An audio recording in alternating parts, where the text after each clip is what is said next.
명절이 되면 예수 믿는 사람들이 조심해야 할 것들이 있어서 우상과 관련된 설교를 종종 합니다. 저도 여러분들에게 여러 번 했는데 오늘은 또 다른 의미에서의 우상, 이 부분을 좀 말씀을 드리려고 합니다. 먼저 본문의 배경을 간단하게 제가 먼저 설명드리겠습니다. 하나님이 이스라엘 백성을 사랑하셔서 모세를 통해서 애굽에서 불러내시고 광야에서 약 2달간의 행진 끝에 시내산에 도착했습니다. 시내산에 머문 기간이 약 11개월인데 그 기간 동안에 하나님 이스라엘 백성에 꼭 필요한 율법을 주셨습니다. 그 율법을 어떤 과정과 또 어떤 내용으로 주셨는지 기록한 성경이 출애굽기 19장부터 23장에 상세하게 기록이 됐습니다. 그 중에 오늘 우리가 배워야 할 이 말씀 이해하기 위해서 그 하나님의 율법을 받는 과정, 그걸 또 잠시 설명을 드리면, 하나님이 모세를 부르시고 그리고 모세에게 말씀하기를 내가 3일 후에 이스라엘 백성에게 나타나겠다. 그러므로 너는 준비해서 하나님을 만날 준비를 하되 시내산에 함부로 누구도 접근하지 못하도록 해라. 만약에 무단으로 침범하고 또 산에 오르는 사람이 있으면 죽을 수 있다 하고 하나님이 경고하시고, 마침내 사흘째 되던 날에 하나님이 우레와 번개와 빽빽한 구름이 산 위에 덮이고 그리고 천사의 나팔 소리가 들리기 시작하더니 점점점 커지고 그리고 이윽고 하나님이 불 가운데 나타나셨습니다. 그때의 모세가 하나님께 말하며 하나님이 친히 음성으로 대답하시면서 모세를 산으로 올라오게 하십니다. 그 산 위에 올라간 모세에게 하나님이 십계명을 주었고 또 다른 율법을 주었고, 모세는 그 율법을 이스라엘 백성에게 전달해 주었습니다.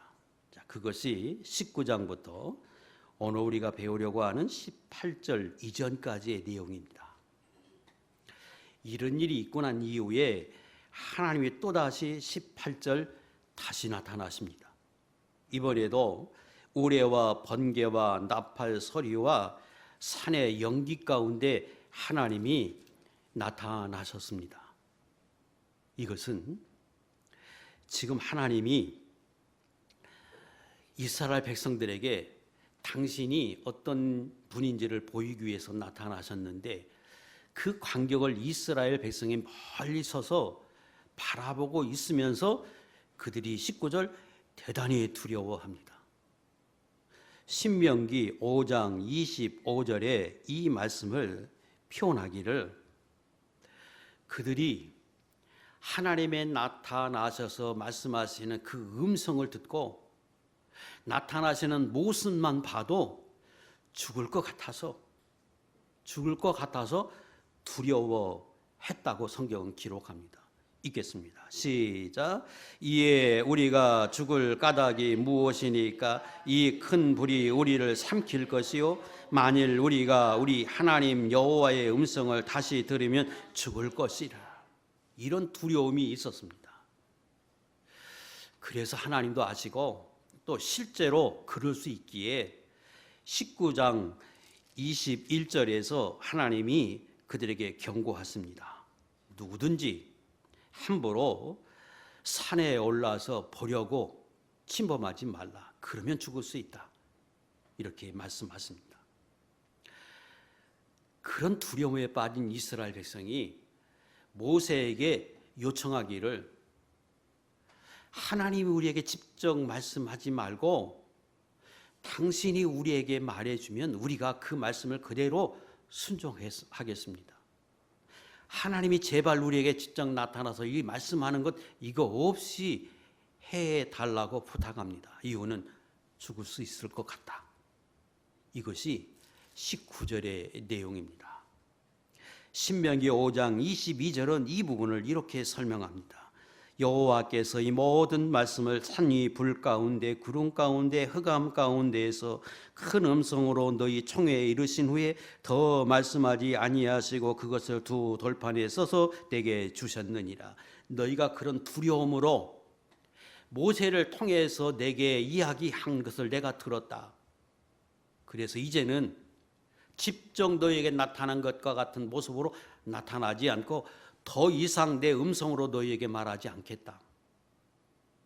그리고 모세를 통해서 대신 하나님의 율법을 전달하게 하고 십계명은 돌판에 새겨서 간접적으로 이스라엘 백성에 전달되도록 하나님이 하셨습니다. 무엇을 말씀하고 우리가 배워야 하느냐?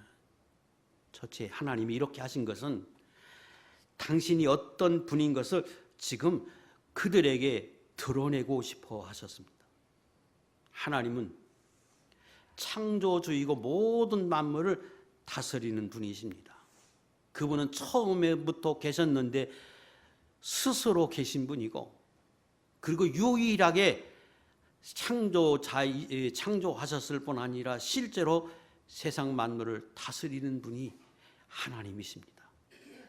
그래서 그 하나님이 창조자이고 다스림을 알게 하기 위해서 하나님이 나타나실 때에 만물이, 다시 말하면 하늘의 번개, 우레가, 그리고 구름이, 천사가 나팔을 불어서 불이 나타남 가운데 하나님이 나타나셔서 그분이 실제로 천지를 창조하시고 다스리는 만물 위에 계신 분이라고 하는 것을 그 만물이 순응하는 모습을 통해서 보이십니다.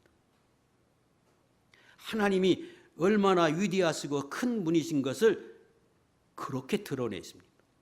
그분은 우리가 아는 것처럼 영이시고, 그리고 그분은 살아계신 분입니다.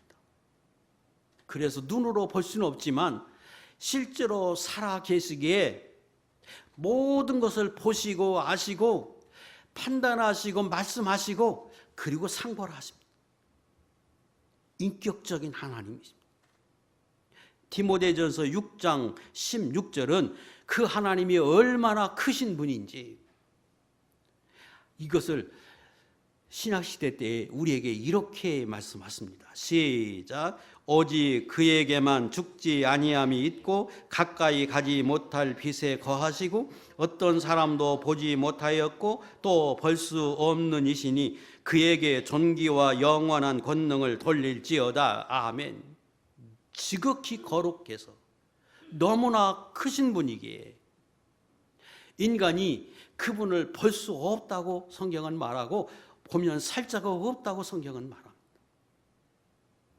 그런데 우리가 아는 것처럼 그 하나님이 에덴 동산에 사람을 당신의 형상대로 만드시고 그 에덴 동산에서 지낼 때에는 아담과 하와 동행하셨습니다. 보면 죽는 분인데, 지극히 거룩한 분인데 실제로 인간이 그 하나님과 동행하고 대화하고 보고 그러고 살았습니다.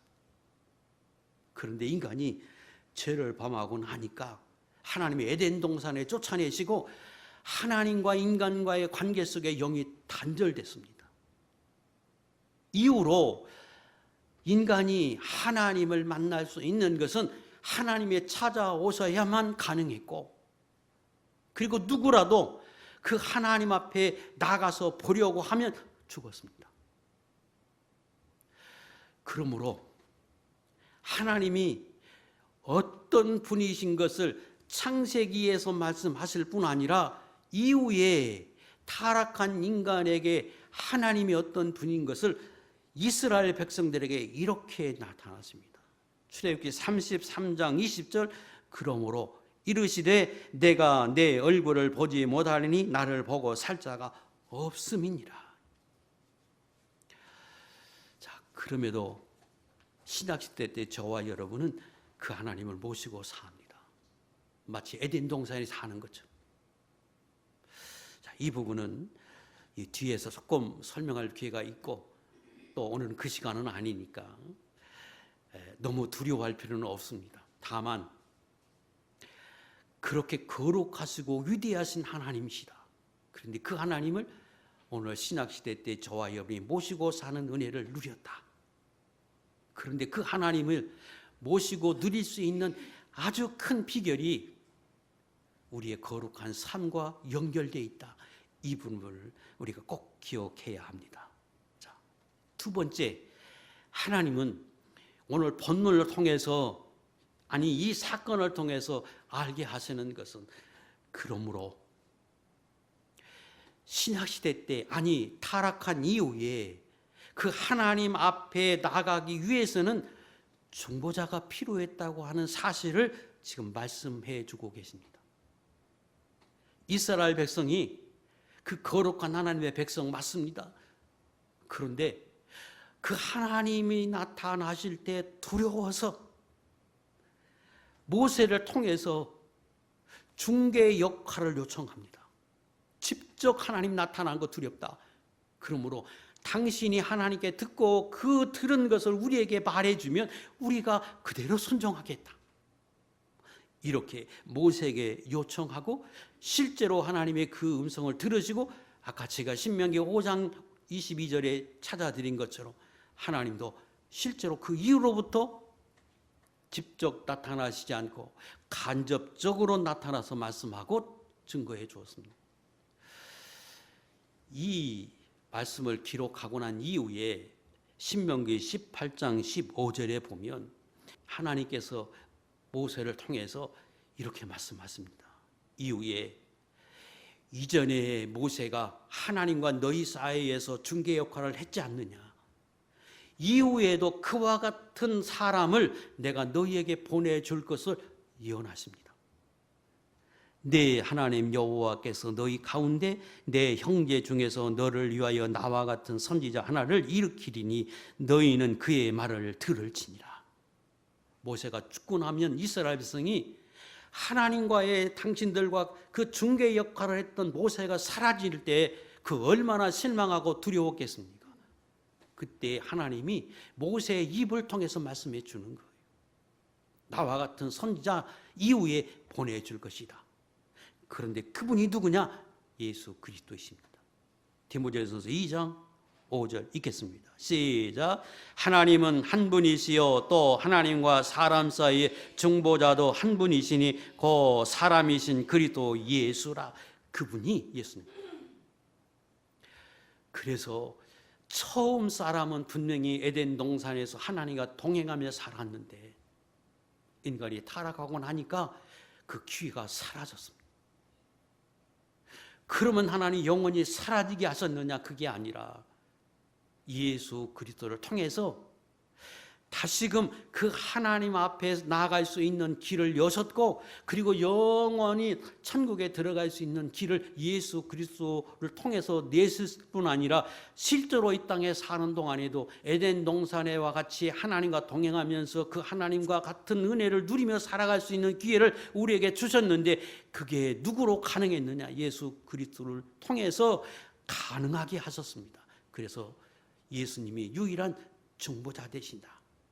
그분을 통해서 예수 믿어 천국에 가고, 그분을 통해서 우리 안에 하나님을 모실 수 있는 비결을 얻게 하고, 실제로 그 주님이 내주하셔서 나와 동행하시면서 나와 말씀하시기에 신약시대 때에도 에덴 동산과 같이, 아니 이스라엘 백성이 그 거룩하신 하나님을 산에서 본 것과 같이, 음성을 들은 것과 같이 오늘 신약시대도 가능할 수 있게 됐다는 겁니다. 이 말씀을 지금 18절 19절에서 우리가 알 수 있습니다. 20절은 이렇게 두려워하는 이스라엘 백성에게 모세가 지금 이야기합니다. 두려워하지 말라. 하나님이 너희에게 이렇게 직접 나타나 보이시고 음성을 들려주신 목적이 있다.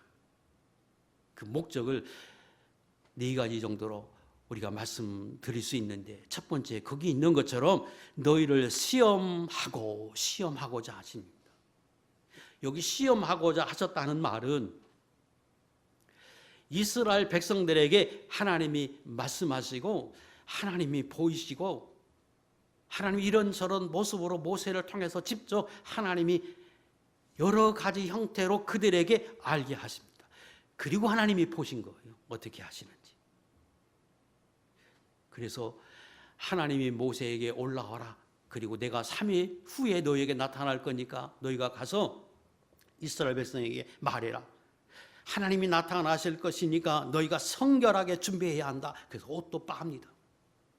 생활 속에서 최고의 경건을 유지하도록 만들고 심지어 동침도 금하게 합니다. 그런데 그 말을 실제로 이스라엘 백성이 듣고 행동으로 옮겨요. 시험에서 말씀하시고 그들이 실제로 그렇게 행동하는 걸 보셨어요. 산에 접근하지 못하게 하고 누구든지 오르지 못하게 하나님 말씀하십니다. 그 말을 듣고 이스라엘 백성이 그대로 믿고 또 행동으로 옮겨요. 궁극적으로 시험하셨다고 하는 그것은 하나님이 그들에게 믿음을 부여하는 방법으로 말씀하시고 지켜보시고 행동하게 하시고 그리고 또 믿음을 견고하게 하신 이런 방법이 곧 시험하셨다고 하는 의미로 지금 말씀하신 겁니다. 하나님이 그렇게 이스라엘 백성으로 하여금 하나님의 말씀에 순응할 수밖에 없도록 하시잖아요. 죽는다고 하는데 실제로 그 하나님이 나타날 때 보니까 너무너무 크고 위대해서 보는 것만 해도 음성만 듣는 것만 해도 땅이 진동하고 그것으로 인하여 두려울 수밖에 없는 큰 하나님으로 나타나니까 이스라엘 백성이 순종할 수밖에. 두 번째 목적은 그렇게 해서 궁극적으로 하나님을 경외하게 하십니다. 하나님 정말로 믿고 그 하나님을 사랑하고 그 하나님을 섬기고 제일 두려움으로 그 하나님 앞에 순종하면서 살아가게 하기 위해서 하나님이 너희에게 이런 모습으로 나타나신 것이다. 이런 모습으로 너희들에게 하나님이 보이신 것이다. 하고 지금 모세가 이스라엘 백성에 이야기합니다. 세 번째, 궁극적으로 그렇게 깨닫고 그리고 그 하나님을 경외함으로 죄짓지 않게 하기 위함이다. 이것은 이스라엘 백성이 철저히 알아요. 왜?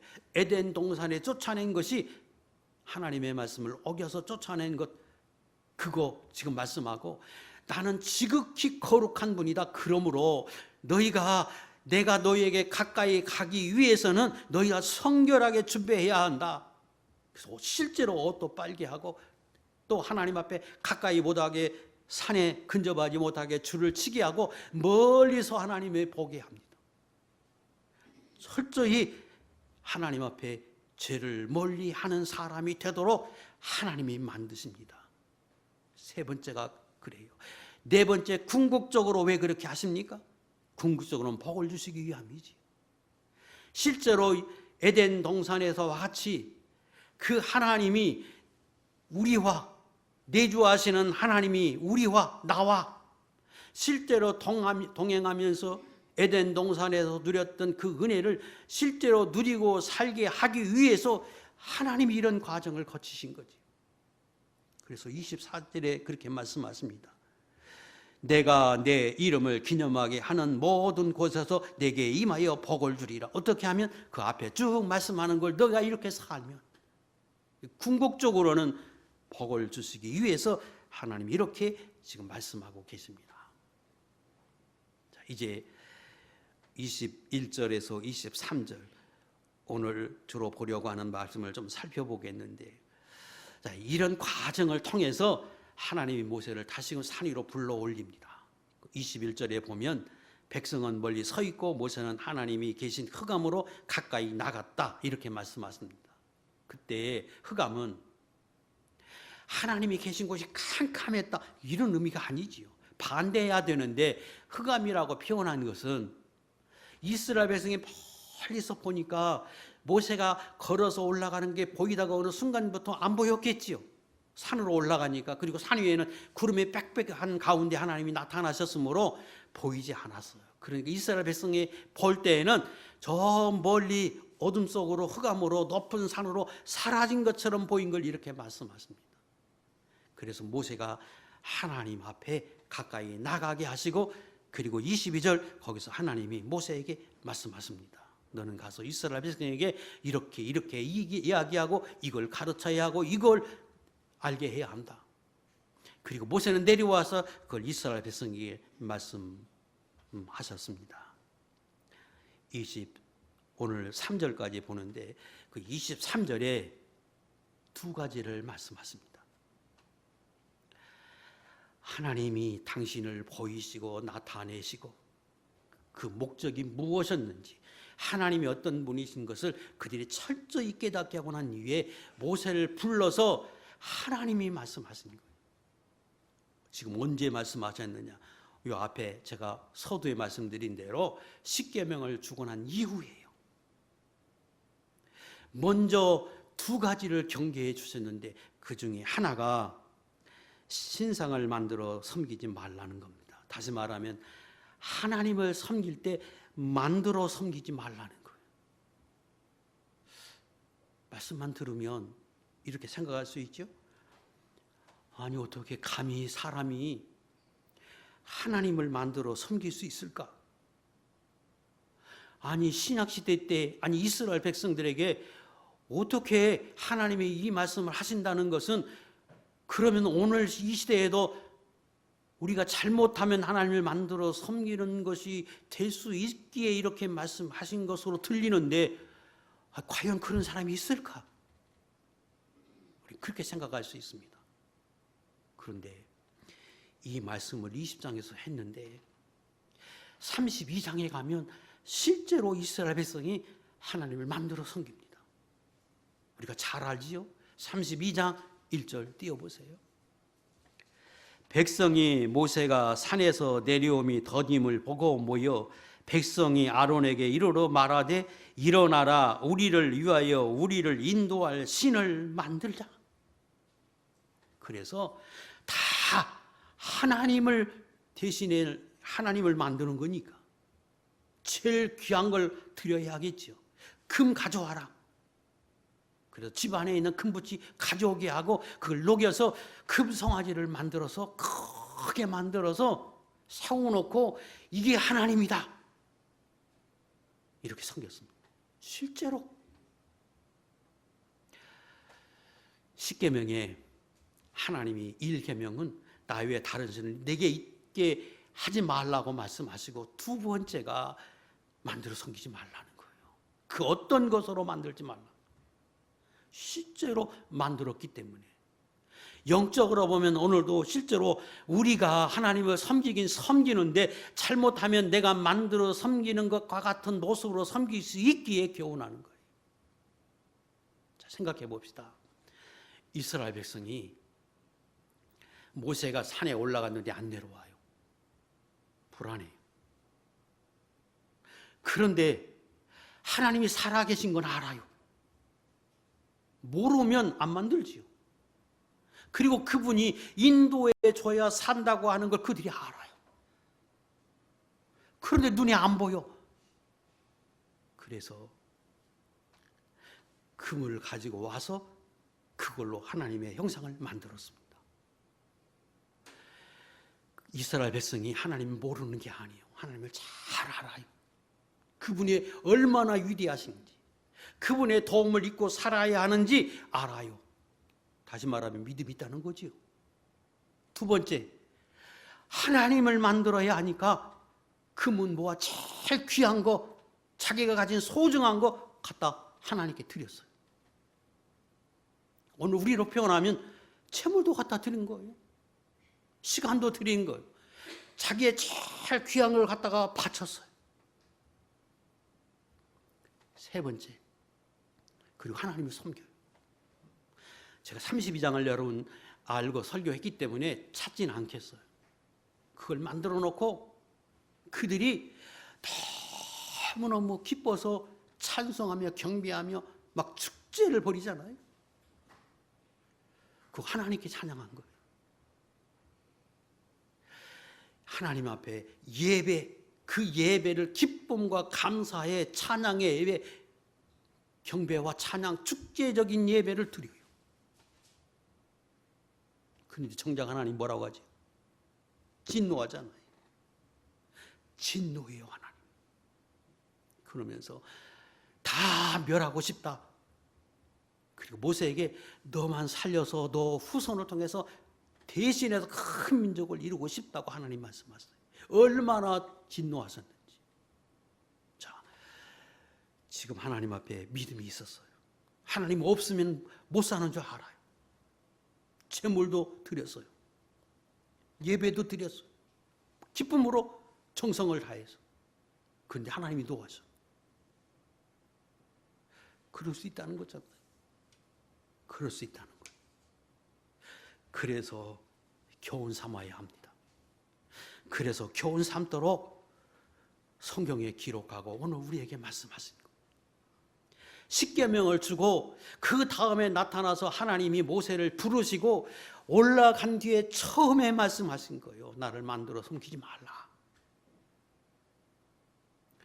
만들어 섬긴다는 의미가 뭐고 왜 만들었는지, 그 만들어 섬긴다고 하는 게 얼마나 위험성이 있는지 제가 간략하게 설명하겠습니다. 첫째, 지금 왜 만듭니까? 불안해서. 하나님이 말씀하셨어요. 영으로 살아계신 하나님이라고 그들에게 보였어요. 천지 우주 가운데 있다고 하는 걸 그들에게 알게 하셨음에도 불구하고 눈에 그들을 인도한 모세가 안 보이니까 불안해서 두려워서 그래서 벌벌 떨어요. 그래서 눈에 보이는 뭔가를 만들어야 안심이 돼요. 오늘 그런 사람 없습니까? 하나님이 살아계셔서 내 안에 계시다고 배웠고 우리가 다 알고 온 우주에 충만히 계시다고 아는데 어떤 사람은 어려운 일이 있고 무서운 일이 있다고 그 하나님이 마치 안 계신 것처럼 두려워하면서 무언가가 있어야 살아가요. 불안이 가지지 않아. 그래서 성경책이라도 옆에 놓고 자야 되고 십자가라도 목에 걸어야 하고 벽에다가 십자가라도 걸어놓고 예수님 상이라도 걸어놔야 마음이 편안해. 뭐가 달라요? 똑같이. 하나님은 영이시고 온 우주 만물에 계심으로 무엇을 만들어 섬기지 말라 하고 말씀하셨는데 돌아서서 인도자가 안 보인다고. 목회자가 나에게 관심이 덜 가진다고. 불안하고 떨고 그래서 순식간에 뭔가를 붙들려고 했다. 이거 과거 이스라엘 백성의 모습과 똑같은 거예요. 두 번째, 하나님은 온 우주 만물을 다스리고 창조자신데 그 하나님을 만들어 섬기지 말라고 하신 이유는 세상에 있는 그 무엇이라도 그게 금은 보화라도 그것으로 하나님이라고 만드는 순간 하나님을 어떻게 만드는 거예요? 격하시는 거예요. 하나님의 그 위대성을 크신 하나님을 그 자기가 만든 것 안에 가두는 것과 같고 이것이다 하고 한정 짓는 것과 같아서 이거는 하나님을 평가절하하고 모욕해 하는 행동이에요. 대단히 어리석고 하나님 입장에서 보면 그 대단히 위험한 말씀이에요. 세 번째, 그렇게 만들려고 하는 인간의 본성이 있는데 이유는 하나님을 위한 것이 아니라 자기를 위한 거예요. 하나님 온 우주에 다 계시고 눈으로 볼 수 없지만 어디고 계시고 나를 아시는 분이. 그런데 그 하나님을 만들어 섬기는 순간 그것을 금은보화로 아무리 큰 그걸로 가치 있는 것으로 만들어 집안에 모셨다고 해도 만들어 놓은 순간부터는 사람이 어떻게 변하느냐? 밖에서는 하나님 의식하지 않겠지요. 그리고 집안에 있는 그 만들어 놓은 그 신상을 최대한 대로 정성껏 모시는 거예요. 닦고 또 닦고, 거기다가 매 밤낮으로 가서 좋은 거 갖다 드리고, 그리고 본인 뭐라고 할까요? 하나님 잘 섬긴다 그러겠지. 하나님이 그런 분입니까? 하나님을 섬기는 성도가 그런 모습으로 사는 걸 하나님이 원하십니까? 온 우주 가운데, 그리고 전능하신 분으로 계셔서 예수님 성도가 어디든지 하나님 의식하고 그 하나님 의지하고 그 하나님 앞에서 사는 것을 원하시는 분인데, 자기가 자기 방식대로 어떤 모양으로 만들어 놓고 그게 하나님이라고 섬기는 순간부터는 인간이 삶이 바꿔져요. 하나님은 그런 성도, 그런 삶을 원치 않아. 그거 아주 위험한 발상이에요. 자, 오늘 예수 믿는 저와 여러분 만들어 섬기지 않아요. 근데 생각해 봅시다. 교회에 오면 하나님이 계셔요. 그래서 교회에 오는 순간부터는 말도 다르고 행동도 달라. 그래도 교회에만 나가면 달라. 하나님은 이제 의식도 안 해. 똑같이요. 집안에 모시고, 그래서 교회 오면은 최대한 잘해. 헌금도 드리고 예배도 잘 드리고 다 하는데, 나가는 순간에 내 삶이 바꿔져 버려. 영적으로도 똑같은 거지. 또 하나님을 섬기는데 내 방식대로 섬기려고 그래요. 지금 하나님 말씀하세요. 절대로 만들어 섬기지 마라. 왜? 난 온 우주에 다 계시고. 그런데 하나님이 그렇게 말씀하셔도 내가 하나님을 섬길 때에 그 하나님의 말씀을 다 그대로 순종하는 게 아니고 내 방식대로 걸러서 내가 한정을 지어버려. 뭐만 있으면 된다고 생각하느냐? 아까 네 가지. 믿음, 하나님 계시다. 하나님 없으면 안 된다. 믿음이지요. 하나님 앞에 제일 귀한 걸 드리고 시간도 드리고 그거 정성도 드리고 예물도 드리고 예배에 빠지지 않고 예배도 잘 드리고 찬송도 드리고 그러면 된다. 그러면 하나님이 필요할 때 복을 주시고 은혜 주신다. 그래서 하나님의 말씀을 다 들을 때에 자기가 필요한 것만 적용해서 자기 방식대로 틀을 정해버려.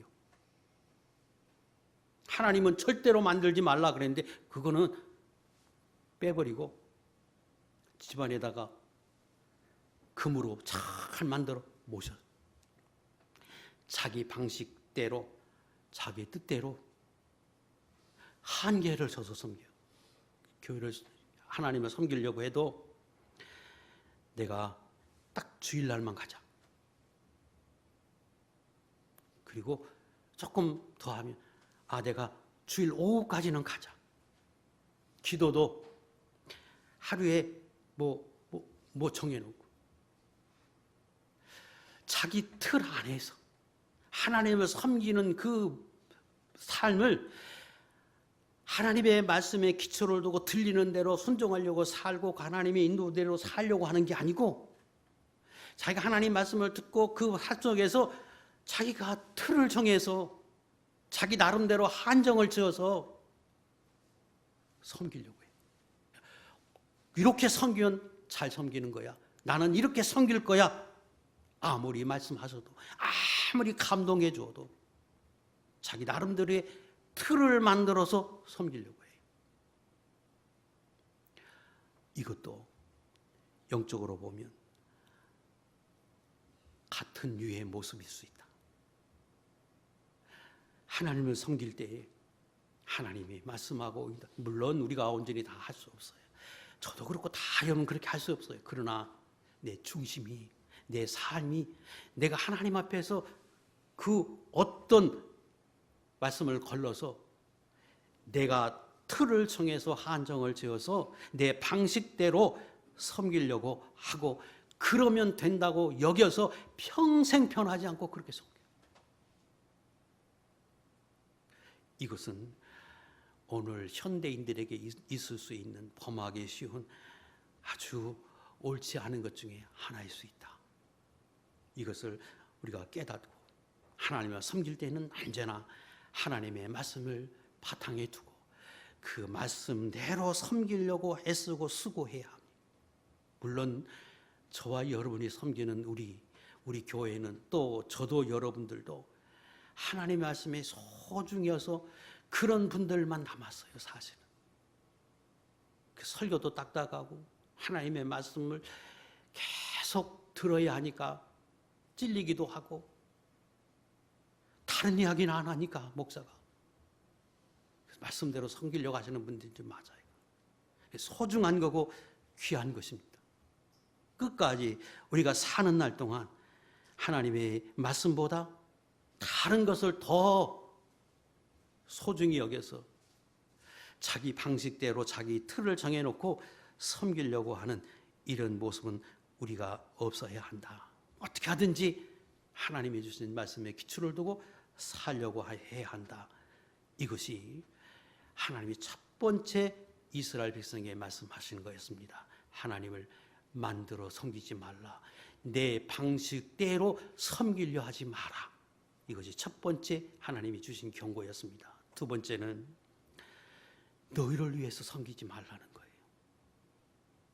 자, 지금 이스라엘 백성이 왜 그 금은 보화로 금 신상을 만들어서 이게 하나님이라고 섬깁니까? 얼마나 편해요? 금을 만들어 놓고 집안에다만 모셔놓고 그 금만 잘 모시면 되는데 그러면 내 삶이야 상관없고 내 방식대로 살아도 상관없고 그것만 잘하면 되니까 그거 얼마나 편해요? 자기를 위한 것이지.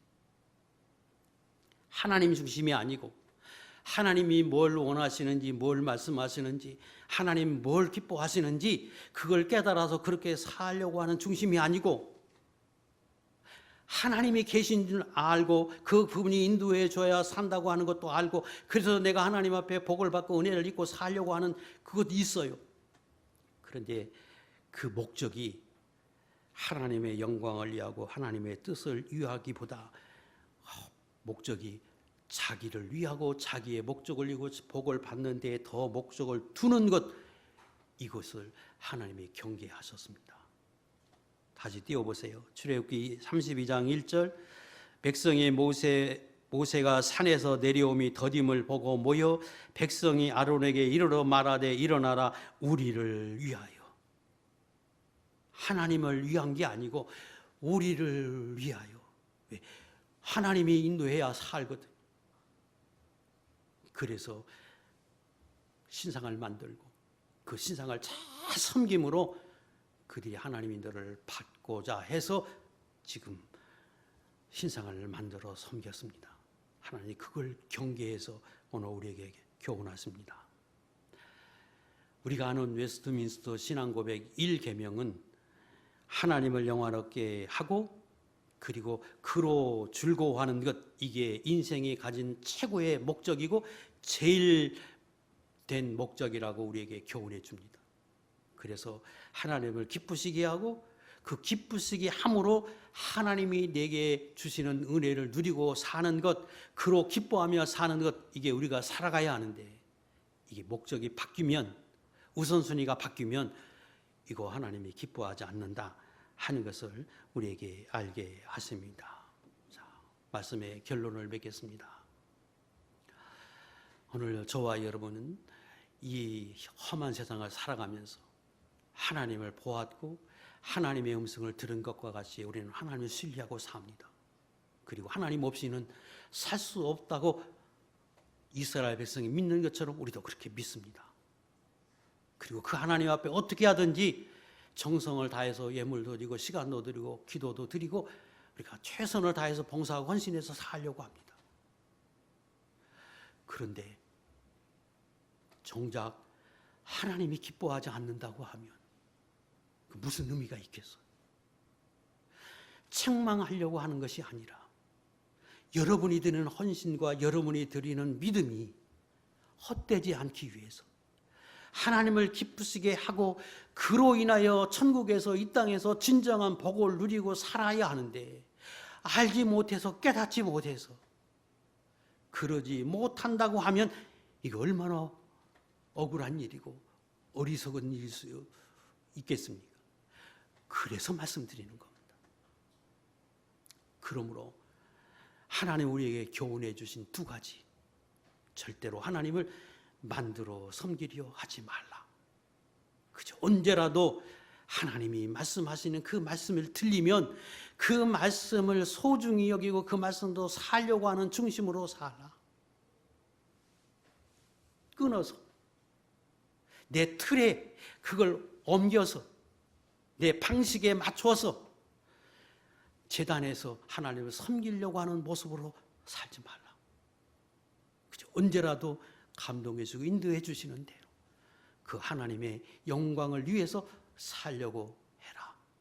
그러면 내가 나를 위해서 하나님을 섬기는 것 같이 살지 않고 하나님 앞에 헌신하며 살아도 하나님의 그런 사람들이 하나님을 사랑하는 사람이요, 그런 사람이 하나님을 찾고 하나님의 인도를 구하는 사람이기에 그런 사람에게 진정한 은혜가 있다고 설명합니다.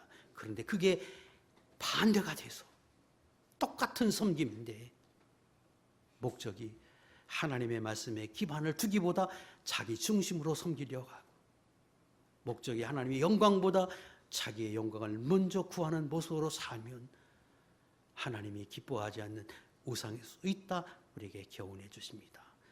잠언 8장 17절, 나를 사랑하는 자들이 나의 사랑을 입으며 나를 간절히 찾는 자가 나를 만날 것이라고 말씀하십니다.